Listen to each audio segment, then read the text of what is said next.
সাবেক আইনমন্ত্রী অ্যাডভোকেট আনিসুল হকের ঘনিষ্ঠ আইনজীবী তৌফিকা আফতাবের বিরুদ্ধে অবৈধ সম্পদ অর্জনের তথ্য পেয়েছে দুর্নীতি দমন কমিশন। শনিবার নিয়মিত সংবাদ সম্মেলনে দুদকের উপপরিচালক আক্তারুল ইসলাম বলেন, তার বিরুদ্ধে ৫৬ কোটি টাকার বেশি জ্ঞাত আয় বহির্ভূত সম্পদ অর্জনের অভিযোগ পাওয়া গেছে। এছাড়া তৌফিকা আফতাবের মোট ৮৮টি ব্যাংক হিসাবে ৩৭৪ কোটি ৫১ লাখ টাকা সন্দেহজনক লেনদেন করার অভিযোগে মামলা করেছে সংস্থাটি। ৫৬ কোটি ৬১ লাখ ৫৬,২৯৮ টাকা আর ৮৮টি ব্যাংক হিসাবের মাধ্যমে তিনি সন্দেহজনক লেনদেন করেছেন ৩৭৪ কোটি ৫১ লাখ ৪৭,৯৮৪ টাকা।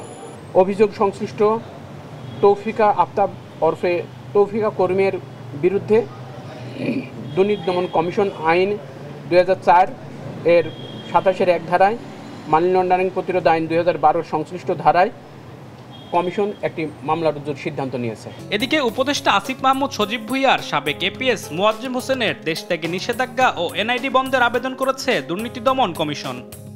একই দিন দুদকের আবেদনের প্রেক্ষিতে সাবেক বিমান বাহিনী প্রধান শেখ আব্দুল হান্নান, তার স্ত্রী তাহমিদা বেগম ও ছেলে শেখ লাবিব হান্নানের নামে থাকা ৩৮টি ব্যাংক হিসাব অবরুদ্ধের আদেশ দিয়েছে আদালত। এদিকে ন্যাশনাল ব্যাংকের ঋণ জালিয়াতির মামলায় দুদকের আবেদনের প্রেক্ষিতে শিকদার গ্রুপের পারভীন হক শিকদার সহ ১৫ জনের দেশ থেকে নিষেধাজ্ঞা দিয়েছে আদালত। আলিমুজ্জামান সাফওয়ান, দেশ টিভি, ঢাকা।